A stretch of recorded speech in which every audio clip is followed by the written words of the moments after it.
Insurance fraud in the UK is reaching epidemic levels, and it's costing us billions of pounds a year. Deliberate crashes, bogus personal injury claims, even fake deaths. The fraudsters are risking more and more to make a quick killing. And every year, it's adding up to £50 to your insurance bill. Insurers are fighting back, armed with covert surveillance systems. The CCTV cameras are the best tool we've got in our fight against fraud. Sophisticated data analysis techniques. This is connected to a bank account and a second mobile phone number. And a newly formed dedicated police unit. Police, get back! They're catching the criminals red-handed. All those con men, scammers, cheats on the fiddle, now they're caught in the act, and claimed and shamed.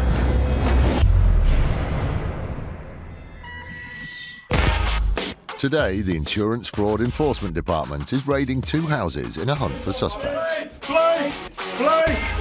A suspicious incident on a roundabout illustrates that the roads are far from safe. Now, we believe that was an induced crash and the 2 other cars were acting in collusion with each other. And one claimer appears to have made a surprising recovery, if these pictures are anything to go by. Insurers are increasingly using surveillance to combat insurance fraud, which makes even the most meticulous of deceptions unlikely to succeed, as this next case shows. A serious motorway collision resulted in a victim's vehicle being forced against a central reservation. Due to the extent of his injuries, the victim subsequently submitted a claim for compensation. Jeff Owen is a consultant with national law firm Greenwoods, which has a specialist anti-fraud group that worked on the case. He had sustained injuries to his neck, his shoulder and his arms, as a result of which he had loss of sensation in both of his arms. And this meant, he said, that he couldn't drive because, as well as the physical injury, he also had a psychological aversion to travel. The claimant said that all these factors meant he was unable to return to his job. When you have a claim which involves an inability to work or to travel, it begins to escalate. And this claim reached the heady numbers of £500,000. Obviously that's a claim which the insurers take very seriously indeed. As part of the claims process, he went for medical examinations to assess the extent of his injuries and the length of recovery.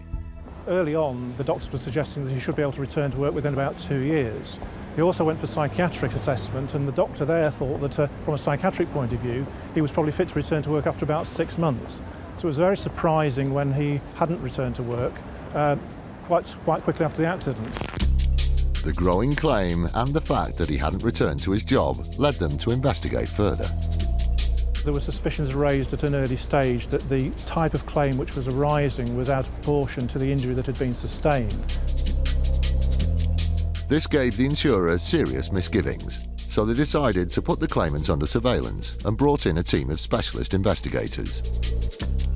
The man who led the project has to remain anonymous so that he could continue to work in the field. The first challenge was to track down the claimant. We were given 3 different addresses. He moved around quite a bit. He was quite evasive initially, and he lived in high-rise blocks of flats. So that is straight away a difficulty because you have to ID the claimant first. But they were eventually able to pinpoint where he lived and started surveillance on the main door to the block of flats, the only way in or out, or so they thought. We had placed him under a fair few periods of surveillance, but he didn't come out at any time, which we thought was rather strange. The surveillance continued, and eventually they made a breakthrough. It transpired that the claimant was first sighted when he came out of a back ground floor lounge door, which led out onto an enclosed patio, and then he scaled a 4.5-foot wrought iron railing fence.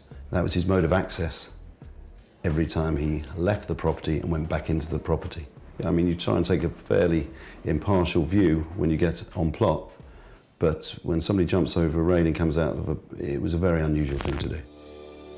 Not only was he displaying athletic abilities that were inconsistent with the level of injury he was claiming for, but his behaviour also implied that he suspected he was being observed. The undercover filming continued, and more revelations were to come. He suggested that he couldn't drive, and we filmed him driving. He said he had difficulty getting in and out of vehicles, but the film that we obtained of him clearly showed that he didn't have difficulties getting in and out of vehicles. As the video footage carries on, he not only continues to drive long distances, but he starts to go shopping, and one day returns home with a huge weight of bottles of water. For a man who wasn't supposed to be able to use his arms, particularly to carry weights of any degree, that was quite surprising. The video evidence was shot over a significant period of time and appeared to directly contradict the level of injury being claimed. As non-medical experts, he didn't appear to be in any particular pain or discomfort. He wasn't grimacing, he didn't have to stop. Eventually, the case went to court, and the claimant argued for a substantial payout. But the insurer's video evidence questioned his version of events. He represented himself, didn't do very well. He eventually received £9,500, which was for the genuine injury that he had sustained, but the rest of his claim was disallowed by the judge.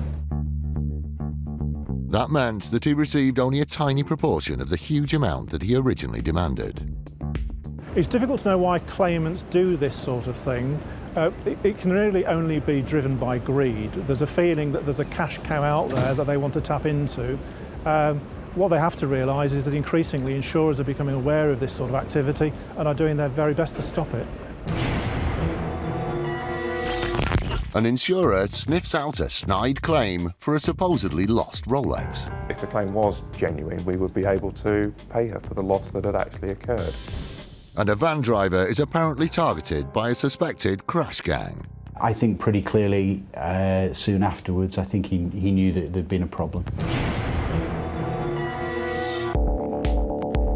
In the fight against the growing problem of insurance fraud, an elite police squad have come together to form IFED, the Insurance Fraud Enforcement Department.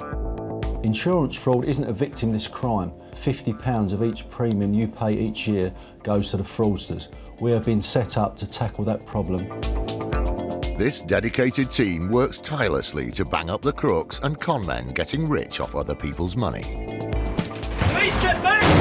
It is our intention to create a climate of fear for the fraudster. There's every chance that an IFED detective may come knocking on their door to arrest them for committing an insurance fraud.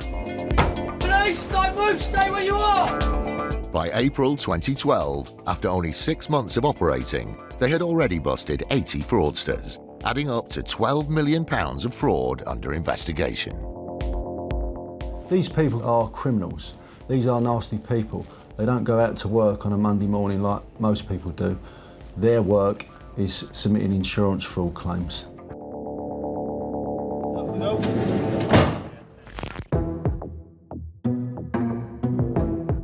The Insurance Fraud Enforcement Department is investigating an alleged large-scale car insurance fraud involving multiple suspects and several locations.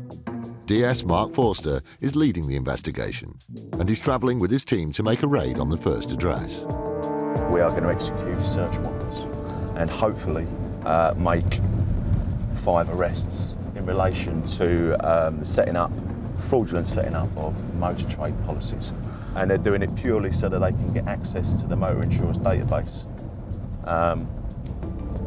To therefore sell on insurance, basically. So what they're doing is they're targeting young drivers in London, charging them £300, £400, £500 each for them to then have their vehicles put on the motor insurance database, which shows them as basically being insured, when in fact they're not.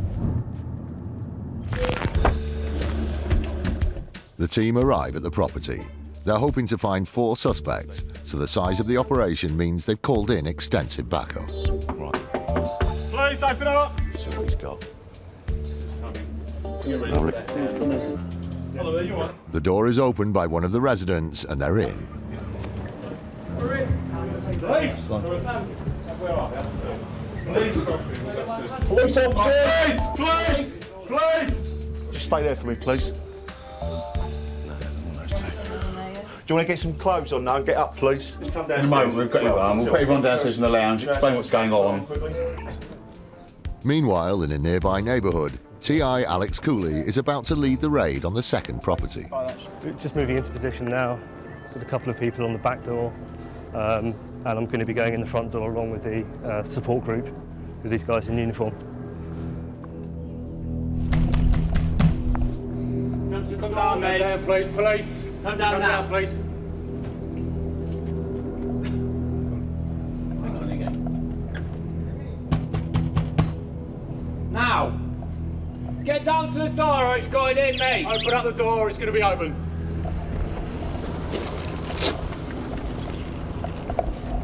It's taking too long. I can do it. It's all right.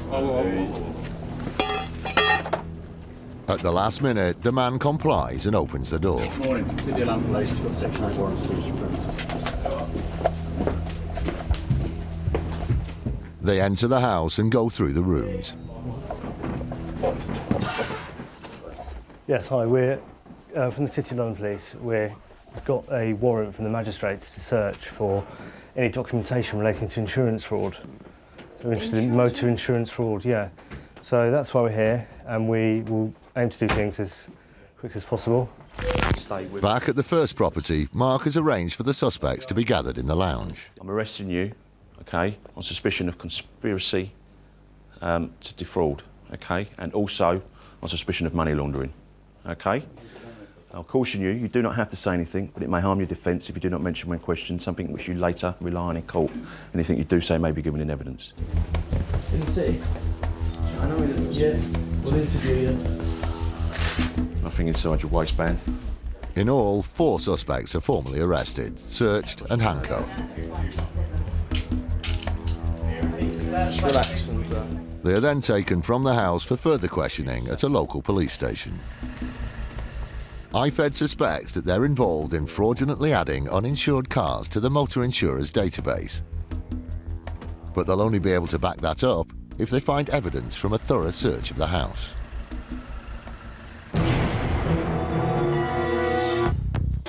You do get the impression that they don't cover their tracks as well as other fraudsters might do.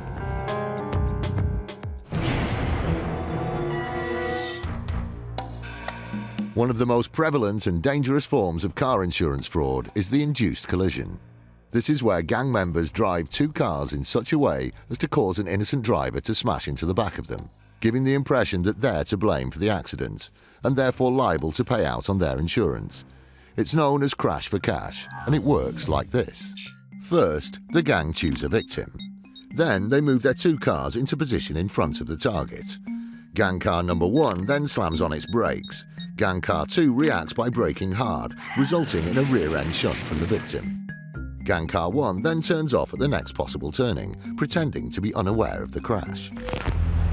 Fleet vehicles are especially at risk because fraudsters need to ensure victims have insurance. Peter Oakes is the head of fraud at a law firm that worked with a company targeted by one such gang.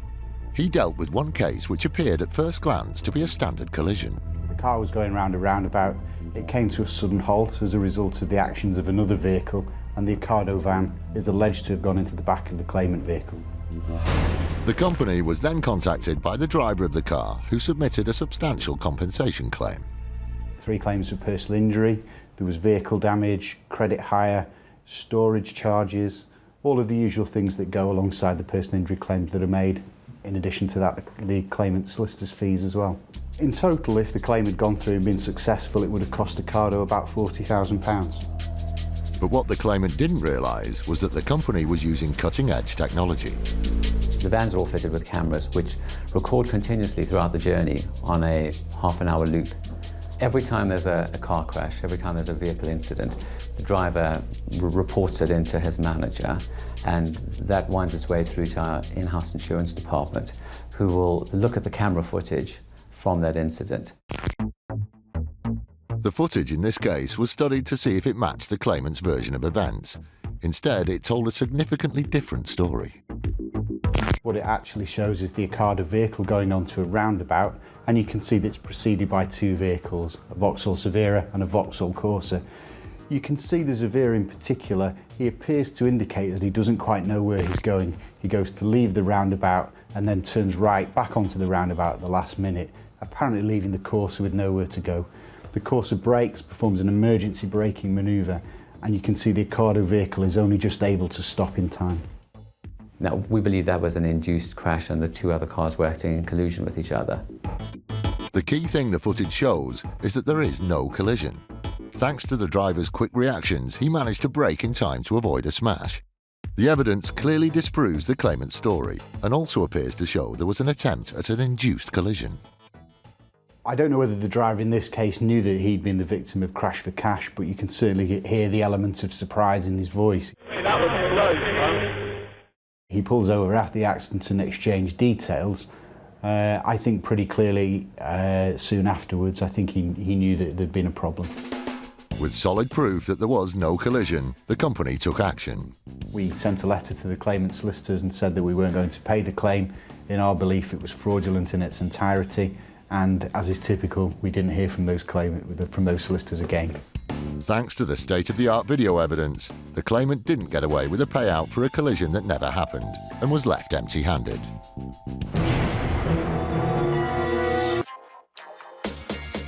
Between 2010 and 2011, 750,000 house burglaries were reported in the UK, and insurers received domestic and personal theft claims totalling £415 million. Whilst for most people, a burglary is a traumatic event, others see it as a golden opportunity to make some quick cash. Paul Hubbard is the head of counter-fraud at an insurance company which was landed with one such spurious claim. In this case, the customer submitted a claim to us for a burglary. There were a number of high-value items, including a £2,500 Rolex watch. With such a high-value item listed on the claim form, the insurer needed to find out more. Our next step in this case was to go and speak to her and find out more detail from her personally about what had happened and see if we could find some proof of ownership that if the claim was genuine, we would be able to pay her for the loss that had actually occurred. But when the investigator asked to see proof of ownership of the watch, things started to unravel for the claimant. One of the things he suggested was perhaps she would have a photograph of the watch. She said she did, but unfortunately it had been wiped from her BlackBerry. So she explained that while she no longer had a photograph of the watch, she knew her friend did. When they received the photograph of the watch almost 2 months later, forensic image analysis led to an intriguing development in the case. So they looked at the photograph, and what they actually found was that the photograph had been taken after the loss had happened. So she was lying to us. Unbeknown to the claimant, hidden in the photograph was information that proved they were lying. The secret data told the insurer the exact time and date of when the photo was taken. And it was taken a full 17 days after the watch was said to have been lost. Most of our customers are genuine customers, but on this occasion, I think this person got very greedy. Greedy, and it seems unwilling to let the matter lie. So despite the evidence that we'd presented, we were quite surprised to find that she then decided to refer this matter to the Financial Ombudsman. She wasn't happy to walk away and accept that she got caught committing a fraud. But, unfortunately for the claimant, the Ombudsman wasn't falling for it either. So all the details of this case were sent to the Financial Ombudsman, who upheld the decision that we had made to turn down her claim. It would seem that for fraudsters, Rolex watches present an irresistible opportunity. We see lots of claims for Rolex watches, and the vast majority of them are genuine, but where the story goes that actually there have been more Rolex watches stolen and claimed for through insurance companies than have actually ever been made. The Insurance Fraud Enforcement Department is raiding 2 properties as part of an investigation into a suspected fraud involving the motor insurance database. In return for a fee, a gang is believed to be fraudulently adding cars to the database, which shows them as being insured when they're not. The aim of the raids is to arrest and question a group of suspects and find evidence relating to the alleged motor insurance fraud and suspected money laundering. The IFED team has already arrested the main suspects in the first house. Meanwhile, the raid on the second house is being led by TI Alex Cooley. The residents are brought down to the lounge and Alex identifies the suspect he believes is involved with the alleged insurance fraud. Well, I'm arresting you for insurance fraud relating to abuse of motor trader policies. You don't have to say anything, but it may harm your defence if you fail to mention when questioned something which you later rely on in court. Anything you do say may be used in evidence. We'll be back soon. The IFED team needs to find documentary evidence to support their investigation into insurance fraud and money laundering. As they start the search for both motor insurance and financial information, Alex gets the suspect to show him where he stores his cash.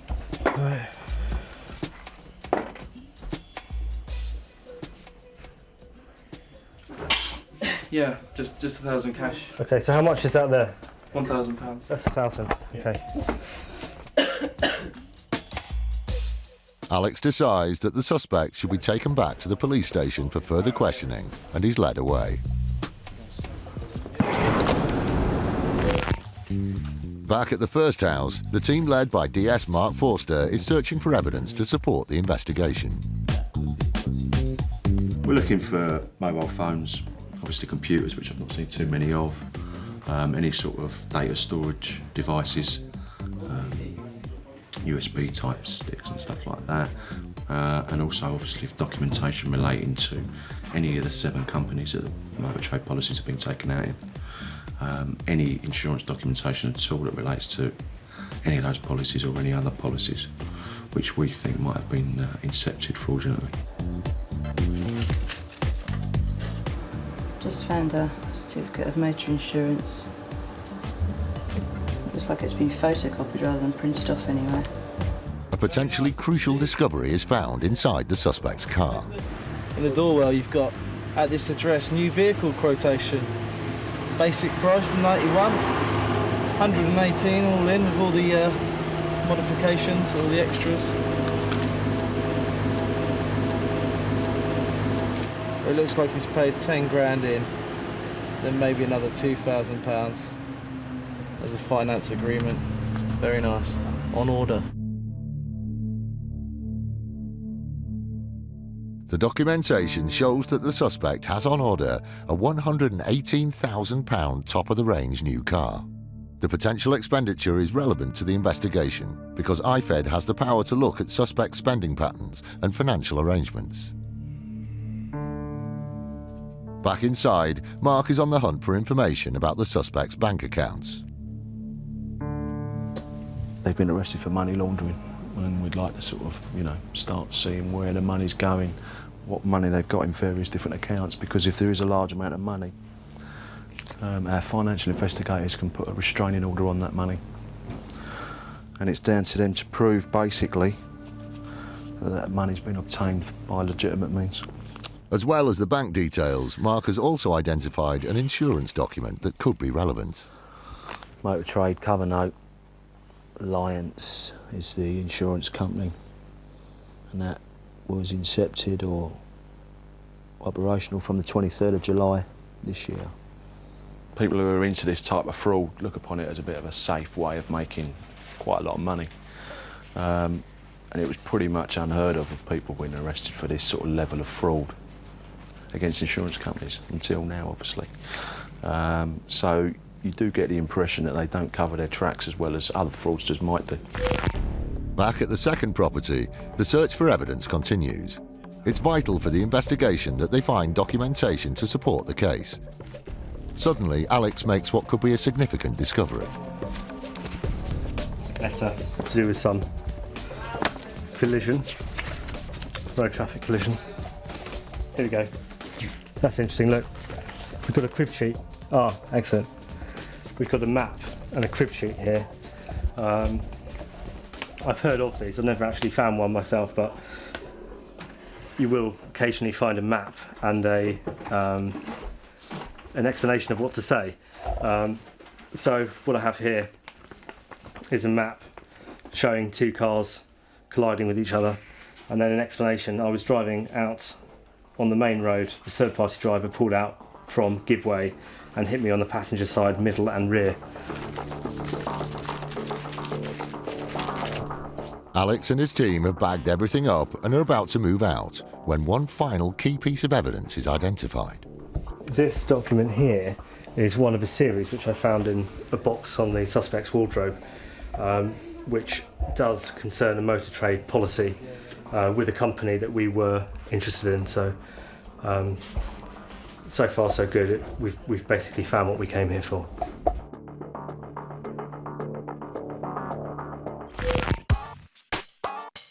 Back at the first property, the gathering of evidence is also in full swing. Mark checks inside a safe he's found in one of the bedrooms.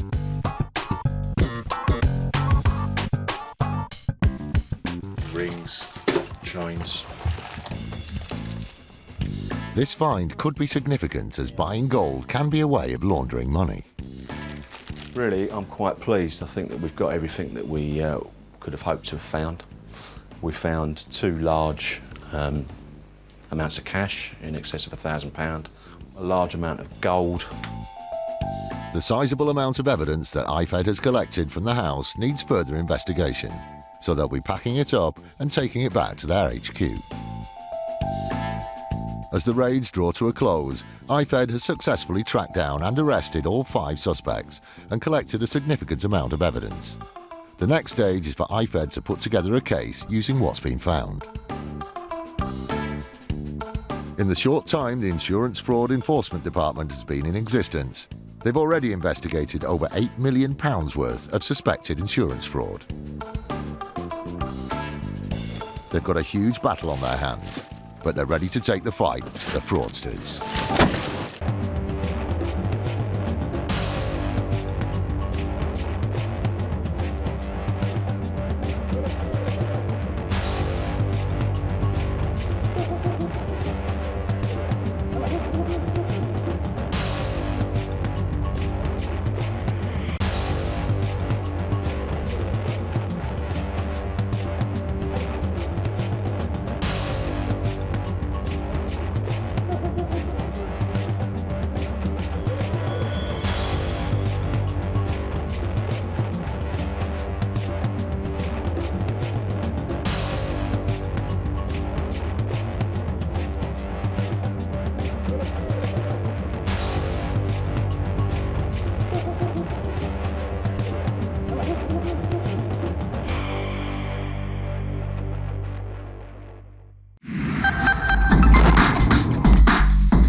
Insurance fraud in the UK is reaching epidemic levels, and it's costing us billions of pounds every year. Deliberate crashes, bogus personal injury claims, even phantom pets. The fraudsters are risking more and more to make a quick killing. And every year, it's adding up to £50 to your insurance bill. Insurers are fighting back, armed with covert surveillance systems. Subject out the vehicle. Sophisticated data analysis techniques. And highly skilled dedicated police units. They're catching the criminals red-handed. All those con men, scammers and cheats on the fiddle, now they're caught in the act and claimed and shamed.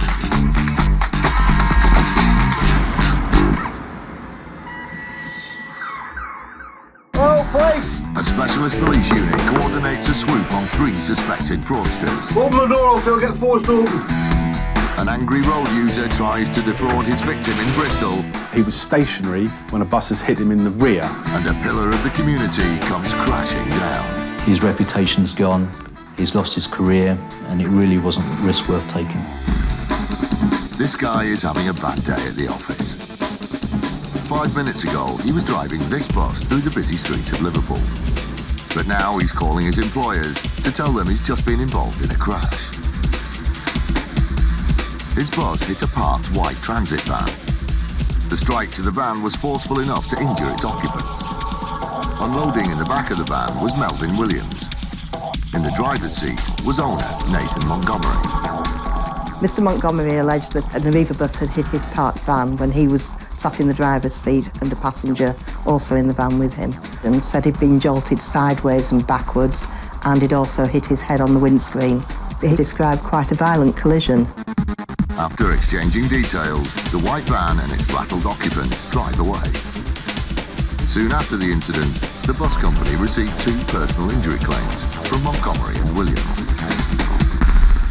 We then got 2 claims from the driver and the passenger, both saying that they were injured. We got medical evidence for Mr. Montgomery. He had a whiplash-type injury and a contusion to the head. We never got medical evidence for the passenger. He just said he'd suffered a whiplash injury. Often, whiplash injuries don't come cheap.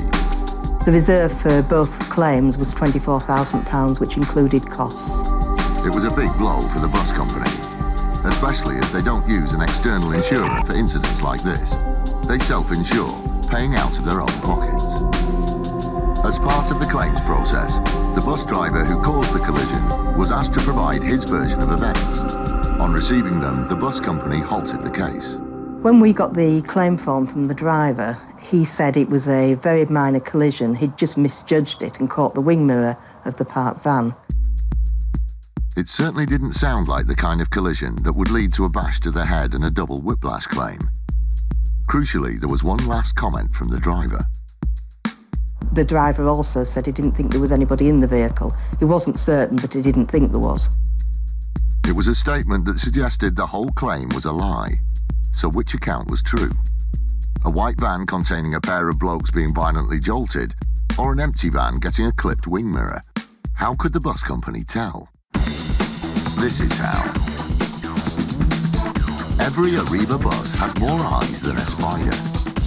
The bus that struck the white van was no exception. Somewhere on one of its 9 CCTV camera angles was the truth. We interrogated the CCTV because obviously the driver had said he didn't think there was anybody in the van. The bus company queued up the tape and took a look. This is the footage from 8 seconds before the crash. The bus is approaching the white van. This is the moment of impact. On the CCTV, you couldn't tell whether there was anybody in the van. It looked as though there wasn't, but it wouldn't have proved it conclusively. The cameras didn't seem to have captured any images that could settle the case. Before giving up and paying Montgomery and Williams, the bus company took another look at the footage. This time, they spotted something in the doorway of a nearby house. We went through the whole of the CCTV and eventually spotted 2 gentlemen coming out of a house straight after the collision. Seen here, top left. I believed it was both Mr. Montgomery and Mr. Williams because we saw these 2 gentlemen then talking to the driver. 3 seconds after the incident, the bus's side camera had caught 2 people emerging from a house, seen here top left. 2 seconds later, the rear camera captures Montgomery and Williams walking up to the driver from the direction of the house. Suspecting that the 2 people leaving the house were Montgomery and Williams, the bus company challenged the claim. Once I'd looked at the CCTV footage, I wrote to the claimant's solicitors and said that both claimants were trying to defraud Arriva and told them to discontinue. They then asked for the CCTV, which I sent to them. On receiving the footage, the solicitors representing Montgomery and Williams agreed with the bus company. It was just an opportunist claim. They saw the bus hit the van and obviously saw pound signs and decided to put in a fraudulent claim. The bus company weren't going to let them off the hook. They went after Montgomery and Williams. We decided we wanted a prosecution. We got in touch with Liverpool police. We sent them the CCTV. They went out and arrested both claimants and they were both charged and both pleaded guilty. Montgomery and Williams each received 150 hours of community service and 12 months probation. Hopefully it will deter these 2 claimants from trying anything again. They've now got a criminal record which may affect them in all sorts of ways through their life. IFED roots out a suspect from under a bed. Is there anything here that shouldn't be here? A dishonest driver executes a reckless manoeuvre.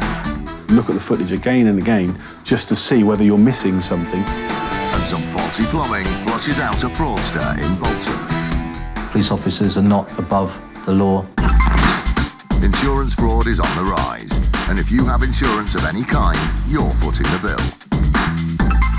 But fraudsters need to watch their back. IFED is a 35-strong unit that works tirelessly to hunt down and prosecute insurance fraudsters wherever they may be throughout England and Wales. Through a combination combination of investigation, industry connections and surprise, they've made over 300 arrests and stopped millions of pounds from going to the criminals.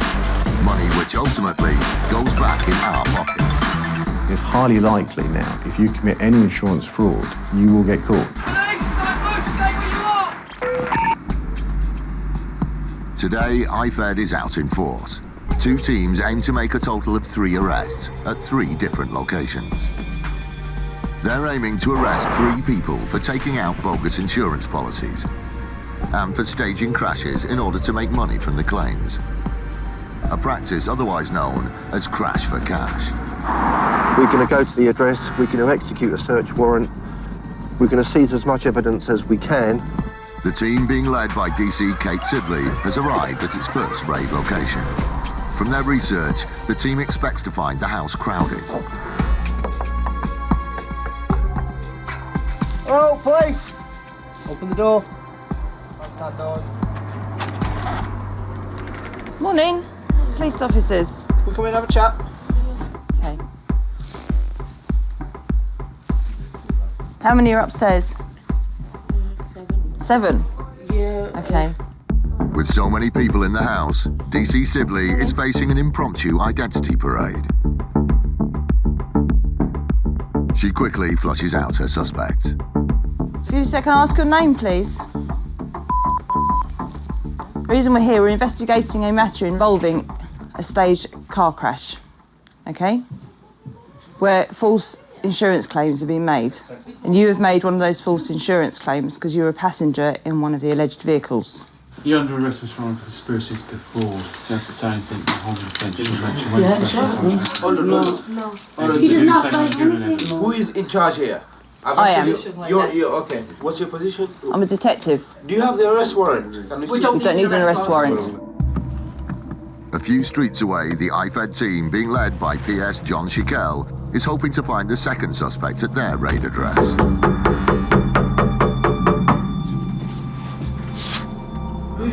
It's the police! Open the door or they'll get forced open. Hello. Morning. Who's here, mate? Who's in the house, mate? Police. Can you open up, police? Police, mate. Morning. City Police. I'm going to make your way downstairs. Go into the lounge, please. The property has several bedrooms. In one of them, PS Schickel finds a relative of the suspect. Do you know? Yeah, he's my brother. He's your brother. Where's your brother now? I don't know. Well, we need to talk to him. Because your brother keeps on putting this address down as his home address, the police are always going to come back here. And we're going to keep coming back. So you must have his phone number. Could you give him a call, please? PS Schickel asked the other occupants of the house about the missing suspect. Does anybody else know? I presume you must do. We are his siblings, but we don't know who he is though.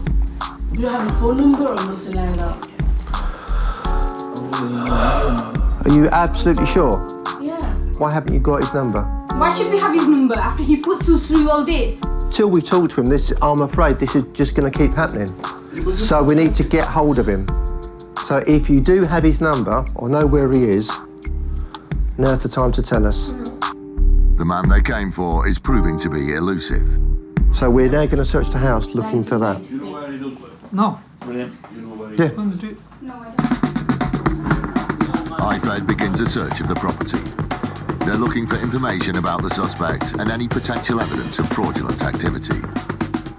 Within various rooms of the property, IFED finds thousands of pounds, mostly in £50 notes. John, there's about 10 grand in one of these rooms, isn't there? I'm going to count this, but I want you to be here when I count it. Because I don't want someone saying there was 2,000 quid there and there wasn't. Volumes of cash like this are suspicious, but not conclusive evidence of fraud. PS Schickel hones in on a stash of driving licences found in another room. Part of what we've found in the wardrobe is several licences pertaining to different people. There's copies of the licences in different names and addresses. Multiple driving licences are seen as one of the tools of the trade for a fraudster. A allowing them to obtain many insurance policies. We suspect it's fraud-related. From information discovered in the property, Hello? Pierre Chiquel has a phone number for the suspect. Is this, I'm a city police officer. We're currently executing a search warrant. Your family aren't very happy with you. You listen to me. You have put your family in this position. We've gone to court and got a search warrant. We are going to execute the search warrant and we're going to take anything that we believe belongs to you. Can you either get round here now or I'll meet you up at the police station? But we need to talk to you. You're causing your family too much stress. He's actually living somewhere else and he's making his way to talk to us. So we'll have to wait and see. This is Inspector Mohammed Razak, a police officer who was known for spearheading a zero-tolerance crime clampdown in his neighbourhood in Bolton. Even the strong arm of the law can't hold back floodwaters. In 2008, Razak contacted his insurer, Allianz, after his house had sprung a leak. In May 2008, we received an escape of water claim from Mr. Mohammed Razak related to a burst central heating pipe up in a bedroom, causing damage downstairs. We sent assessors out and they valued the damage at around £1,200. Razak disagreed with the insurer's estimate, feeling they had massively undervalued the damage caused by the flood. Mr. Razak disputed this and provided his own estimates, two of them, in the region of £8,000. We referred this back to the assessors and they amended their report and said there were aspects to the damage which they hadn't accounted for and they gave us authority to proceed towards settlement. So Mr. Razak was paid the full sum of nearly £8,000. With his estimate of £8,000 paid in full, Razak would be able to sort out his water-damaged home and get back to keeping the riffraff off the streets of Bolton. It seemed that Mohammed Razak was an unlucky man. A while after the first incident, he suffered another flood. But Allianz, who had footed the recent £8,000 bill, were unknowingly off the hook. By this time, Razak was using a different insurer. He submitted his latest claim to them. An unlucky series of events, but that's what insurance is there for. Unexpectedly, 3 years later, Allianz found themselves digging out the details of Razak's old £8,000 claim. August 2011, we were contacted by Greater Manchester Police, who advised us that Mr. Razak was subject to an internal investigation relating to a number of potential offences. And they asked us for details of the claim. How could there be a problem? Allianz's own assessors had twice examined Razak's claim, and they'd been convinced of its validity. Why were the police interested in the event? They had made a very suspicious discovery about Razak's second flood claim. It turns out that Mr. Razak had actually used the same estimates and tried to make another claim for the same damage with another insurance company. Even if his original claim for £8,000 had been genuine, it was deemed extremely unlikely that the second flood would be created under identical circumstances and lead to identical damage estimates. Mohammed Razak was under the spotlight. We supported the police investigation by providing them with all relevant documentation relating to the claim. As a senior police officer, Mr. Razak's honesty and integrity should be beyond reproach. Sadly, in this instance, it wasn't. His second carbon copy claim was found to be bogus. It may well be that Mr. Razak did suffer a genuine incident in regards to the original water leak, but once he realised that he could obtain more money than he was entitled to, probably thought it was a good idea. It was just the tip of the iceberg. Razak was also scamming money from mortgage companies and submitted other bogus claims to various insurers. Greater Manchester Police were investigating Mr. Razak for £46,000 worth of fraud. It's not very common for us to see police officers committing insurance fraud, but it does happen. But what we have to understand is that police officers are not above the law and will be subject to the same treatment as the next person if they commit insurance fraud. When the case went to court, Mohammed Razak was found guilty and sentenced to 18 months imprisonment. This case highlights the fact that insurance fraud could be committed by anyone. But likewise, it also demonstrates that insurance companies do work with the police, and you may get away with it once, but you try again, there's a very high chance you're going to get caught. Clearly, Mr. Razak thought at the time that he would get away with this. He wouldn't have done this otherwise. As a result, his reputation's gone, he's lost his career, his standing in the community, which he worked so hard for, is gone, and it really wasn't a risk worth taking. Today, IFED is executing a triple raid, looking for 3 suspects under investigation for allegedly selling illegal motor insurance. One of the suspects has been arrested. Another has been located but is still outstanding. The third suspect is at an address yet to be visited. At the first raid location, DC Sibley has her suspect in cuffs, and a search of the premises is underway. Do we know what room is his upstairs? Yeah, he's showing me upstairs. It's one straight in front of me. Okay. In her search for evidence, she focuses on one of the bedrooms. I found a pad of paper with various names in here. I'm just trying to work out what they are. A lot of information in relation to different vehicles and post-it notes. And I don't know whether it's to do with staged accidents or ghost broking. Alex, what do you reckon on this lot? I've got all this. Yeah. Company, Money Supermarket, okay, so Yeah. Confused.com, AXA, Go Compare. Exactly. You've got everything in So here. it's insurance related? Yeah, it is. I'm having it. So I think I'll be seizing this. With potential evidence of fraud in the bag, IFED takes its first suspect away for questioning. We've managed to effect one arrest, who's currently at the police station. Made a thorough search of the premises, found a lot of documentation in relation to ghost broking and what we believe is staged accidents. We seized a laptop, can be used for a number of mobile phones, all of which will have to be examined. Hopefully we'll find a bit more evidence on those. We've left the premises and we're now moving on to the next address. IFED expects to find its third suspect in this property.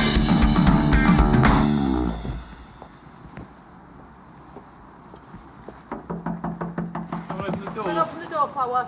What happened? Come We're down police and open the door. officers, can you I'll give open the door? 3 seconds and I'll put the door in. Morning. Hello, is this your house? Who lives here with you? My husband. Car, not a lamb? No. Anybody else in the house with you at the moment? No. No, just you on your own, yeah? Yeah. Okay, I'm looking for... Why? Because I need to speak to him. Do you know him? Why? Do you know him? Not why, do you know him? What happened? Tell me. No, I need to speak to him. Does he live here? No. Where does he live? I don't know. You don't know. I need to speak to him. Do you know him?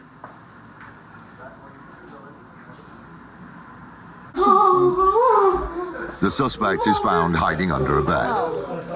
IFED's DC Cooley escorts the handcuffed suspect to the lounge. Right, I'm arresting you on suspicion of conspiracy to defraud. You don't have to say anything, but it may harm your defence if you do not mention when questioned something you later rely on in court. Anything you do say may be given in evidence. Do you understand? Okay. Where are all your documents and things? Upstairs. Papers? How long have you lived here? It's nearly 2. Nearly 2 years. Is there anything here that shouldn't be here that we're going to find? Drugs, cash, weapons. Sure? Yeah. Okay. There's nothing for you to be worried about. Just don't lie to us. With the suspect arrested, IFED can begin the search for evidence of suspected fraudulent motor insurance claims. We are going to be taking your laptop. Just to let you know. I found a Visa debit card in our suspect's wallet, not in his name. I believe linked to the other address, but that's something we'll have to check out. It just makes the case a lot stronger. The fact there is a link there. We're not just coming to 2 totally separate addresses. At PS Shakel's raid address, the search is coming to an end. Yeah, it's been very successful. We've had over 40 exhibits that we've seized. That includes money, we think over £10,000. We've received or seized numerous driving licences, vehicle documentation, insurance policies, claims, different crib sheets. And the outstanding suspect PS Shakel phoned earlier has handed himself in. We're just going to go now to a local police station where the suspect has arrived, where I'm about to arrest him and interview him and see what he has to say. So we're extremely pleased. A few streets away, DC Sibley sends her suspect away for further questioning. Hi, John, all right? We've got number 3 as well. He tried to hide beside the bed, but the uniform jumped on him, so we've got him. So you got a full house? It's a good result. We weren't expecting to get 3 out of 3, if we're honest with you, possibly 2, but we've got all 3, so it's a good result for us today. What do you do when a 12-ton bus slams into the back of you at 30 miles an hour? The owner of this recently rear-ended car decided to have a stern word with the bus driver. This is an incident that occurred in Bristol on the 7th of January 2012, around about 1:15 in the afternoon. The third party in his statement advises that he was stationary when a bus has hit him in the rear. After exchanging details, the bus and car driver continue their journeys. The third party submitted a claim arising from this incident for injuries to his neck and back, his leg and his foot. He submitted a claim for the damage to his vehicle in the region of £2,600 and also a claim for alternative hire of a vehicle while his own was being repaired. The total of the claims submitted was around about £3,700. The bus company started to process the car owner's claim. Pretty straightforward. Bus hits much smaller car, wallop, hand over the cash. But first, just a couple of things. As we would do with all claims of this nature, we decided to thoroughly investigate this just to make sure that we're paying the correct amounts and the circumstances are as the third party is stating. With the risk of a heavy financial blow, the bus company took measures to fully investigate all aspects of the claim. This included looking closely at the accident and medical reports submitted by the claimant. When he's reported the circumstances to his medical expert, he's actually advised that he was still in motion when he was hit in the rear by the bus. The statements given by the third party to his medical expert and the statement given to us initially differ significantly in the version of events. This left the bus company suspicious. Before they could settle the claim, they would have to straighten out the car owner's story. They called upon the 360-degree coverage of the bus's exterior cameras. The footage starts off innocently enough. The bus driver sets off from Bristol Temple Meads train station. The claimant first appears in view on a dual carriageway. The CCTV footage shows the vehicle overtaking the bus, then stopping shortly ahead of the bus, straddling both lanes. Possibly due to the manoeuvre executed by the claimant, the bus driver engages in a brief exchange with him. The bus driver sounds his horn at this driver and goes round him and continues. The bus company were originally looking to see what happened in the moments leading up to the crash. But they were now watching a potential road rage incident. Shortly, they were going to find out who was at fault for the collision. The third party in his statement advises that he was stationary when a bus has hit him in the rear, but the third party has neglected to advise what's happened in the build-up towards the incident or what happened in the aftermath. This is what happened. Seconds after their first exchange, the claimant overtakes and pulls in front of the 12-ton bus. What occurs next is incredible. The claimant executes a triplet of hard braking maneuvers. 1, 2, 3, causing the crash. The innocent bus driver had no chance of protecting himself, his vehicle and passengers against the reckless actions of the claimant. It's a case where you look at the footage again and again just to see whether you're missing something. You begin to second guess whether you're viewing the footage properly, but looking at it, we can see no reason why he braked. Guess what? The bus company refused to pay the claimant. What did happen was we alerted the police of our concerns regarding this matter, and subsequently the third party was prosecuted, fined £265 and received 7 points on his licence. Whenever a motorist deliberately carries out an action, whether it be out of anger or to commit a potentially fraudulent claim, the key thing to remember is that it does put people at risk, and this is what has happened in this situation. One day it could be injury or damage to property, another day it could be you that's at risk.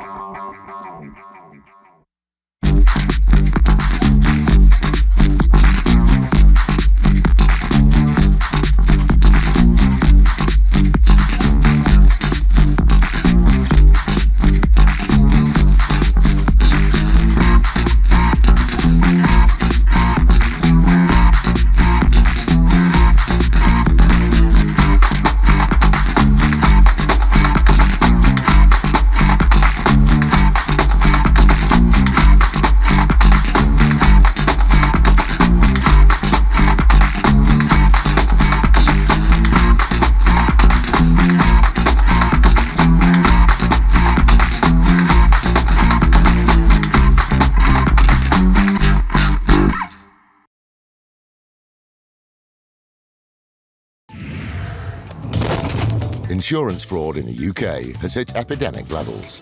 It's costing us over £2 billion every year. That's almost £6 million every day. Deliberate crashes, bogus personal injuries, even phantom pets. The fraudsters are risking more and more to make a quick killing, and every year it's adding over £50 to your insurance bill. But insurers are fighting back, exposing 15 fake claims every hour. Armed with covert surveillance systems, That's the subject out the vehicle.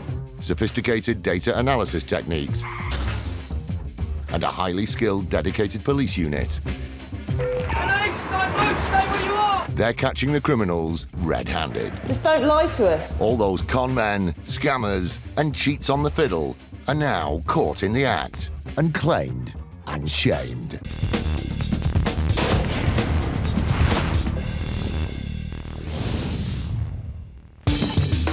Coming up, secret filming saves an insurance company from a fraudulent claim worth almost £2 million.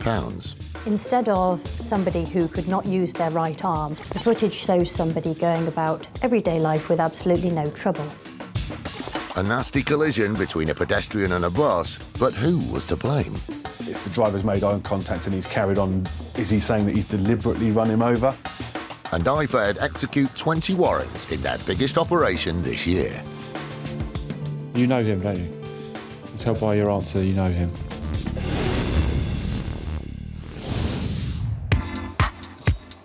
With many jobs, there's a risk of personal injury, although with some, the element of danger is far greater than others.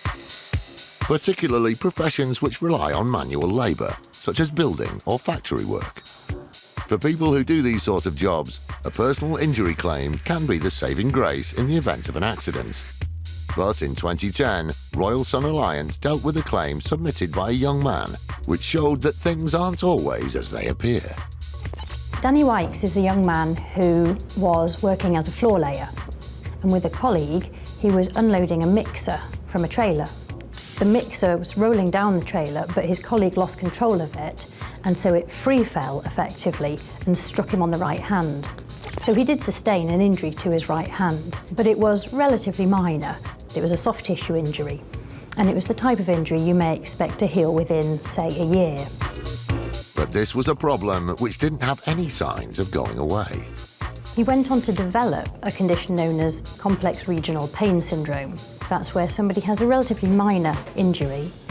The injury appears to have healed. There's no reason why they would continue to experience pain, but they carry on having a lot of pain. Complex regional pain syndrome is a serious condition which can be severely debilitating. And Danny Wykes' case was no different. He claimed that he couldn't use his right hand at all. It hurt if somebody just touched it. If somebody brushed past it, he'd be in agony for days. He couldn't raise his hand to smoke a cigarette. He couldn't carry anything. It caused difficulty with sexual relationships and he had to adopt a certain position. He had difficulty driving his vehicle. He couldn't work. And he did say that he felt like at times it would be better to amputate it because it was so useless. He was effectively like somebody with one arm. It was quite a claim, and one which raised concerns at Royal Sun Alliance's headquarters. The claim was made to us, ultimately, as his insurers, and with his company and ourselves, we were very sympathetic and made some payments to him, and in fact, we're working with him on rehabilitation to get him back to work. The lengths that Royal Sun Alliance had gone to in an effort to make life easier for Wykes weren't to be sniffed at. They paid for adaptations to his car. They provided him with voice-activated software for his computer because he allegedly couldn't type using his right hand. Over the course of, say, the first 18 months, they will have spent tens of thousands of pounds trying to help him to reach a full recovery. By July 2011, he claimed that, in fact, he was getting worse rather than better, and that the pain was now spreading up his right arm into his shoulder, and he was also experiencing similar pain in his left arm. As far-fetched as this injury from a single knock to the back of the hand sounds, specialist opinion confirmed that this could be a legitimate claim. Medical experts, based primarily on his reported symptoms, came to the view that he was suffering from this condition, and so they backed his claim. Ultimately made a claim for £1.9 million of compensation, and this is based on his incapacity, his inability to work, and his future earnings, plus a considerable amount of care that he would need in his life going forward. At almost £2 million, the claim was effectively for a lifetime of compensation. But before they handed over any money, Royal Sun Alliance began having doubts. There came a point when we began to get suspicious about the level of his incapacity, so we began to investigate the case and deployed some surveillance. The footage captured by the surveillance unit painted a very different picture to the one that Danny Wykes had portrayed.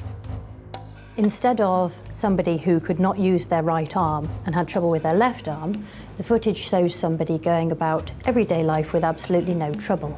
It shows him driving his car using both hands at the steering wheel, going to the supermarket with his girlfriend, selecting produce from the shelves, loading up the trolley.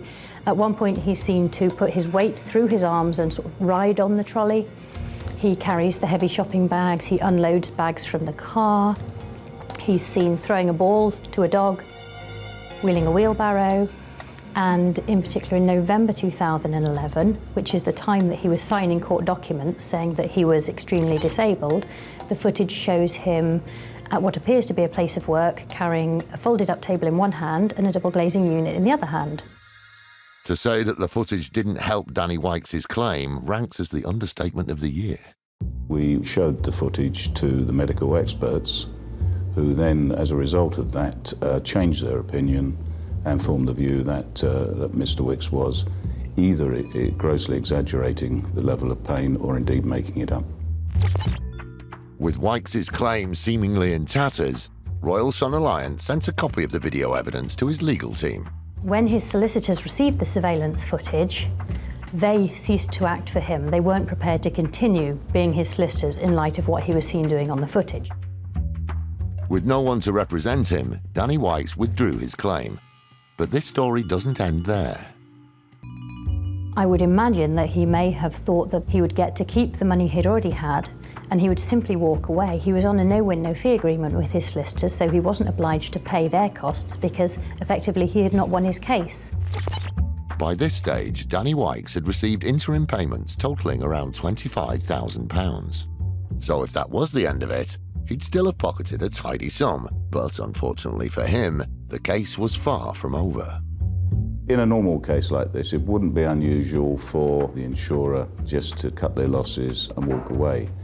But in RSA, we take a really dim view of people that try and defraud us, because ultimately it affects our honest customers. So we applied to the court for him to be dealt with for contempt of court. Danny Wykes had gone from claimant to defendant. But even when it came to his defence for disrupting the course of justice, his version of events raised a few eyebrows. He initially claimed that he wasn't guilty, and in fact, he had lacked the mental capacity to bring the civil claim in the first place, and somebody else should have been acting for him, therefore he shouldn't be held accountable. The court gave him permission to obtain a report from a psychiatrist to say whether this was the case or not, and the psychiatrist concluded that he did have the mental capacity, so that defence fell away. And he then went on to allege that he hadn't read the court documents and he wasn't actually aware that he was trying to claim £2 million. So he tried various defences to get away with it. After over a year of trying different tactics to absolve himself of any blame, and at a cost of £12,000 in legal aid, Danny Wykes finally appeared in court. On the first day of trial, he admitted that he was guilty of contempt of court. He said that whilst he had sustained an injury to start with, and when he saw his first medical expert in September 2010, he was entirely truthful. He then started to get better, but he didn't tell anybody that he was getting better. And he admitted that he had signed documents that he knew were false and that he knew that would interfere with the course of justice. As a result, he was found guilty of contempt of court and he was sentenced to prison for 6 months and ordered to pay RSA's costs of the proceedings. Danny Wykes had stretched the truth, but was now faced with a 6-month stretch behind bars. And his story is a stark reminder that when it comes to fraud, insurance companies are no longer easy targets. People probably think that there's nothing to lose and everything to gain by trying to get maximum damages. However, there is obviously, as this case shows, everything to lose because Mr. Wykes has lost his liberty. Still to come, IFED discover what could be promising leads as a nationwide operation is carried out. We are finding stuff going all the way back to 2010, right the way up to present date.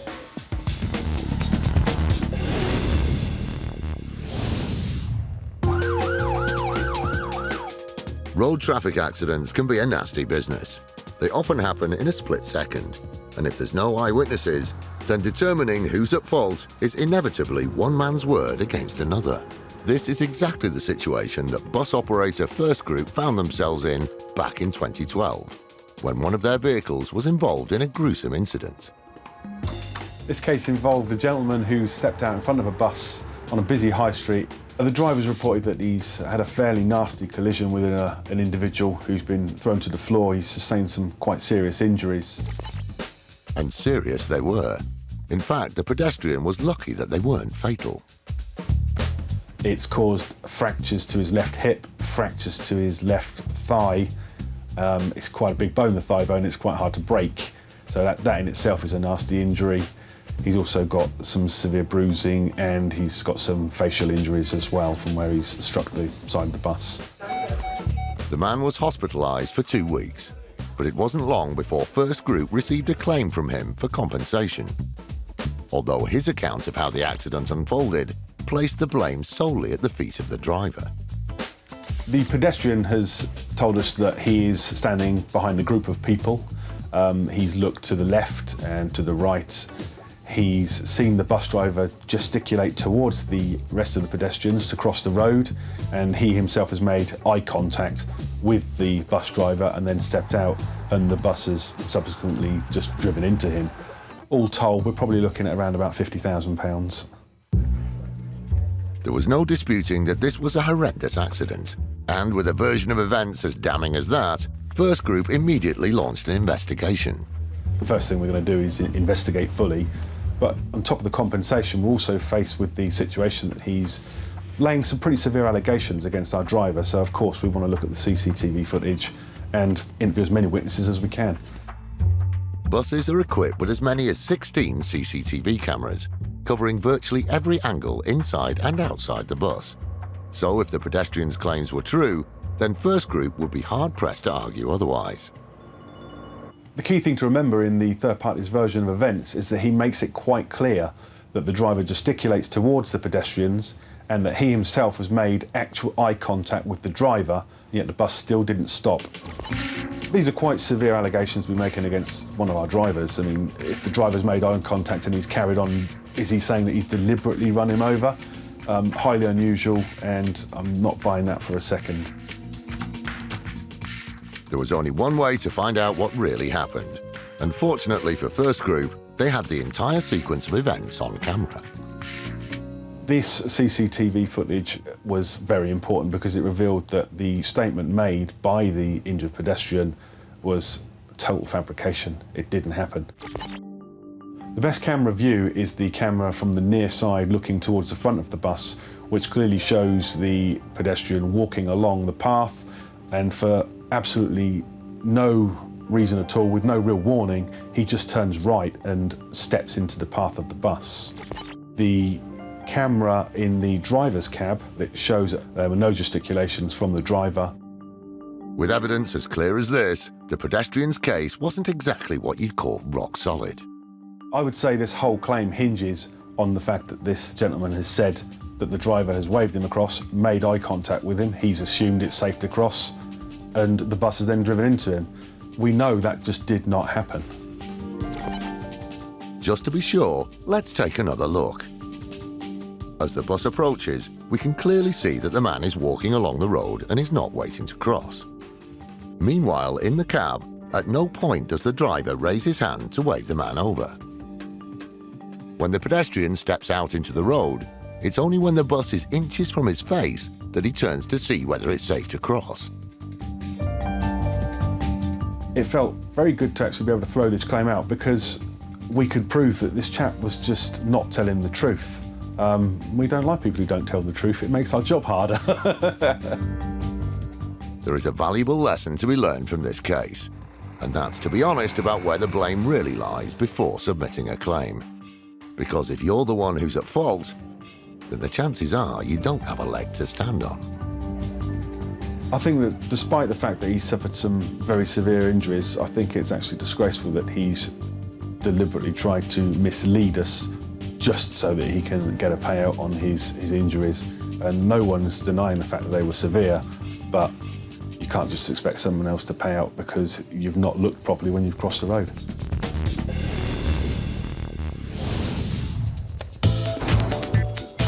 In January 2012, the police joined the fight against insurance fraud by forming an elite squad known as IFED, the Insurance Fraud Enforcement Department. IFED is a dedicated team that deals with insurance fraud. Whatever insurance policy there is out there, we investigate it. There is a dedicated 40-strong unit that work 24/7 hunting down insurance fraudsters. IFED has made over 450 arrests and saved millions of pounds in fraudulent insurance claims, money which ultimately goes back in our pockets. From now on, fraudsters need to watch their backs. We are out there in numbers. You might get a nasty knock on your door in the morning if you commit this type of fraud. Police, don't move, stay where you are! It's 5:50 a.m. and today IFED are carrying out a major nationwide sting involving over 100 police officers across the country. Today's operation is targeting suspected fraudsters who make fake insurance claims for courtesy cars provided to motorists while their vehicles are being fixed. With 20 warrants being simultaneously executed across the UK, this is IFED's largest operation this year. DC Jamie Kirk and DS Marcus Allen are heading up one of the many units. Today is massive because warrants will be executed at home addresses where we hope to arrest the suspects and then move on to business addresses to seize items which will show the level of criminality of those involved. The first stop for Marcus and Jamie is what's believed to be the home address of the prime suspect.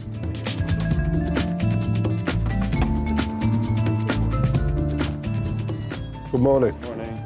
We're officers from the City of London Police. We've got a warrant to come into the premises, so we need to come in. We'll explain what's happening to you. But once inside, the team hit a bit of a dead end. We've got a warrant to search his premises. It's in relation to a chap called... You know him, don't you? You can tell by your answer you know him. It turns out that although this house belongs to the suspect, the family living here are actually tenants and are nothing to do with the investigation. But that doesn't mean they can't be of assistance. Do you have a contact number for him? Yeah. OK, can we have that? They might not have got their man yet, but Marcus and Jamie have been given contact numbers for both the suspect and his family. Right, we have a warrant here. That warrant has been signed by a judge, and that gives us the authority to search his house.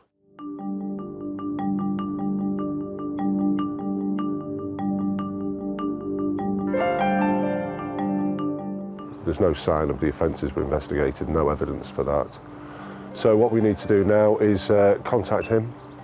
We've got officers at the business address, so if he turns up there to get rid of any evidence, he'll be intercepted, arrested, and a warrant will be done there. Although the team now have phone numbers for the suspect and his family, as yet they haven't been able to get hold of either of them. We're going to the business premises, where we will wait for office hours, and hopefully staff or our suspect will turn up. We will arrest the suspect if he turns up. If staff turn up there, we'll execute the warrant and search the premises for evidence. Through here, then, right at the end. It's still only 8 AM, so it's a waiting game for the team as they stake out the offices. But while they're lying in wait, the suspect's family returns their phone call. My name's Jamie Kirk. I'm a detective with the City of London Police. I came to your brother's property this morning because I need to speak to him and I need to speak to you in relation to some matters. Where's your brother then? Where is he? He must be somewhere. He's gone back home. But where's back home? It sounds as though the main suspect may be overseas, but his family has given them an address which they didn't know was connected to the case. So Jamie and Marcus are going to leave another team to stake out the office while they chase up this unexpected lead.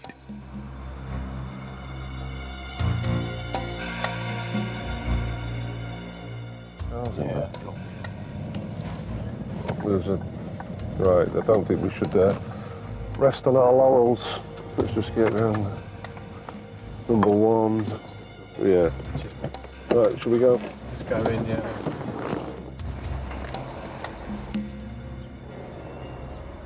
DC Kirk from the City of London Police. Just spoke to you on the phone.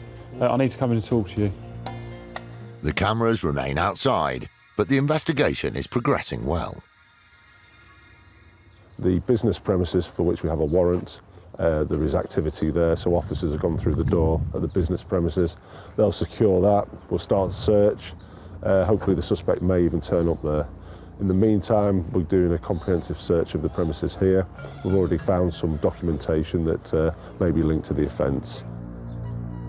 We found cash in one of the vehicles outside the address and also some money secreted in one of the bedrooms. The person arrested, the brother of the main suspect, has been taken away now. He'll be held at the police station and we'll question him in due course.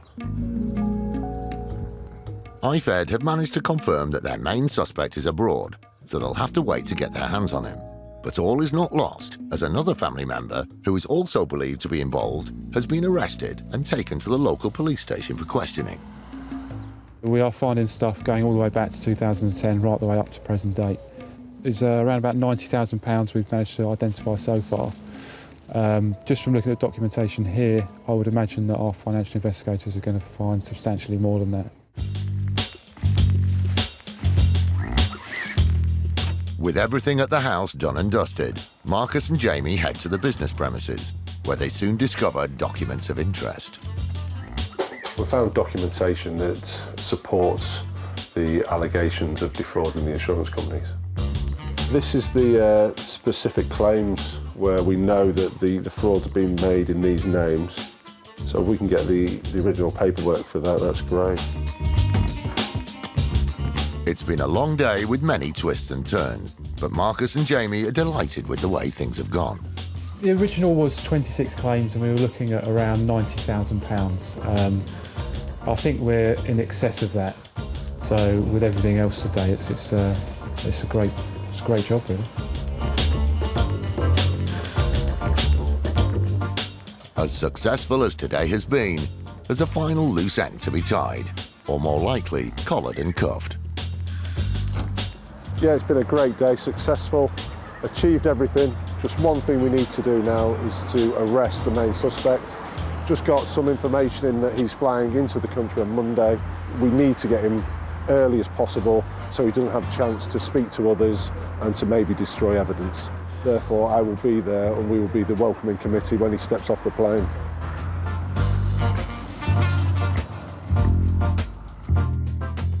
A total of 17 people were arrested across the country as part of IFED's nationwide operation into credit hire fraud.